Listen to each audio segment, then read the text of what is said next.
একটা রাত কাটিয়ে উড়িষ্যা থেকে আমি আজকে বাড়ির উদ্দেশ্যে রওনা করছি। আর এই যে উড়িয়া ভাষায় কি লেখা রয়েছে, আর এখানে একটা সুন্দর মন্দির ছোট্ট একটা টিলার উপরে রয়েছে। এই দেখুন কি সুন্দর মন্দির, সুন্দর করে ভেরিফিকেশন করা। দেখুন, চলুন ভিতরে ঢুকি। বাবা, এই মন্দিরটার নাম কি আছে? এই মন্দিরটার নাম কি আছে?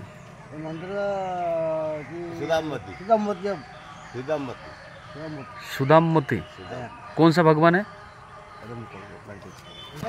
भाई? ना कौन सा भगवान को पूजता है? हाँ नहीं नहीं, इसमें कौन सा भगवान को पूजा करता है? आपको थोड़ा बहुत हिंदी? शिव शंभू का ना। मंदिर का नाम क्या है? नीलकंठ सत्तम मंदिर। और ये जगह का नाम क्या है?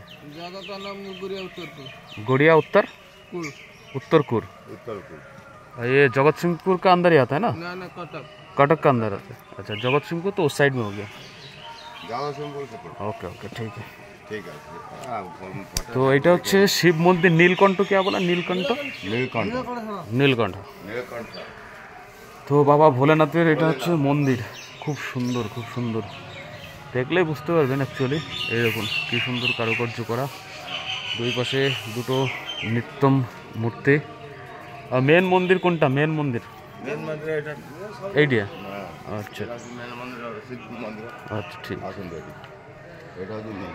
এইটা হচ্ছে এখানকার প্রধান মন্দির। এইখানে যজ্ঞ করার জন্য যে ব্যবস্থাটা সেটা করা হয়েছে, কুণ্ড বলে। আর এই দিকে রয়েছে বাবা ভোলেনাথের শিবলিঙ্গ। এই দেখুন হাতির পিঠে সিংহ। এখানে ম্যাক্সিমাম মন্দিরে কিন্তু এরকম পাবে।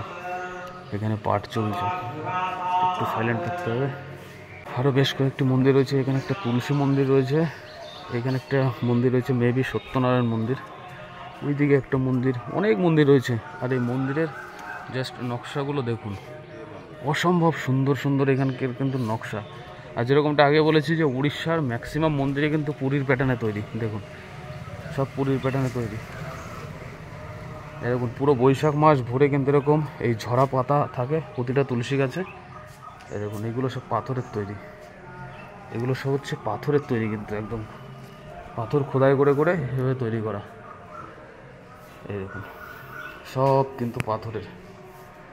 এখানে একটা ঘন্টা রয়েছে, এটা সত্যনারায়ণ ভগবান মনে হচ্ছে।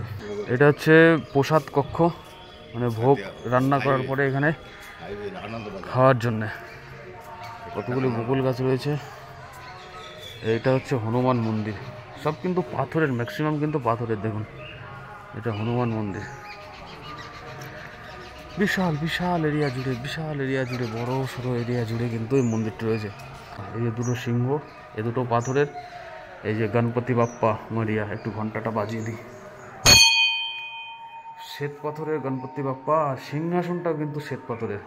ওখানে বাবার একটা খাট রয়েছে শোয়ার জন্য।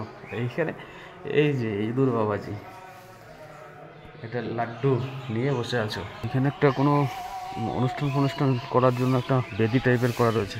এটা হচ্ছে কি মন্দির? শনি দেবতা সম্ভবত। হ্যাঁ, এটা কার্তিক ঠাকুর, সরি, এটা কার্তিক ঠাকুর। এই যে ময়ূর যেহেতু রয়েছে, আর মনে হচ্ছে কার্তিক ঠাকুর।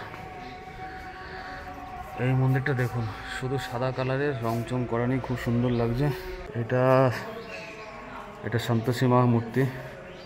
দেখুন সব কিন্তু পাথরের, কোনোটা মাটির বা অন্য কোনো মেটালের নেই। এই যে সিংহগুলো দেখতে পাচ্ছেন, এসবই কিন্তু পাথর খোদাই করে করে করা। আর এটা হচ্ছে পূজার সময় যে ঢাক বাজানো হয়, সে ঢোল, ঢোল। এখানে মনসা মন্দির, সুন্দর কয়েকটি পিতল বা অন্য কোনো মেটালের সাপ রয়েছে দেখতে পাচ্ছেন। আর এইটা হলো এখানকার মেন মন্দির, নীলকণ্ঠ বাবা ভোলেনাথের মন্দির। এখানে কয়েকটি দোকানপাট রয়েছে যেখানে পূজা সামগ্রী হয়তো বা বিক্রি হয়, বাইরেও পূজা সামগ্রী পেয়ে যাবেন। যাই হোক, এই মন্দিরটি ঘুরে ঘুরে দেখলাম। কটক যদি ট্যুরে কেউ আসেন অবশ্যই এই মন্দিরটি ঘুরে ঘুরে দেখতে পারেন। তো এই ছিল এই কটকের কাছাকাছি নীলকণ্ঠ মন্দিরের সুন্দর একটি দৃশ্য। তো বাস আজকের মতো এখান থেকে বিদায় নিচ্ছি। তো বন্ধুরা চলে যাচ্ছে এখন। আর এরা হচ্ছে উড়ে পান্ডা, এরা কিন্তু মানে ধান্দাবাজি করছে। ठीक है ठीक है ठीक है ठीक है, अभी लेट हो रहा है, हम बाद में नेक्स्ट टाइम। এনারা হচ্ছে যে বহুরূপী সাজে ये मुखोशगुलो से क्या क्या बोलते हैं, बहुरूपी बोलते हैं, हनुमान बोलते हैं। आप लोग সাজদা है? আচ্ছা, এনারা দুইজন হচ্ছে হনুমান সেজে এখানে যাই হোক মানুষের দেখাই। এই যে জয় সীতারাম, জয় সীতারাম, এই হচ্ছে ওনাদের মুখোশ, সুন্দর সাজসজ্জা। তো যাই হোক, এখন আমি এখান থেকে চলে যাব, কারণ আমার 500-550 কিলোমিটার রাস্তা কিন্তু আমাকে এখন রান করতে হবে। কতটা সময় লাগবে আপনারা ভাবতে পারুন। তো দেখুন এই মন্দিরটি, অবশ্যই আপনারা কটক ট্যুরে আসলে অবশ্যই মন্দিরটিতে আসবেন। ওকে, ধন্যবাদ।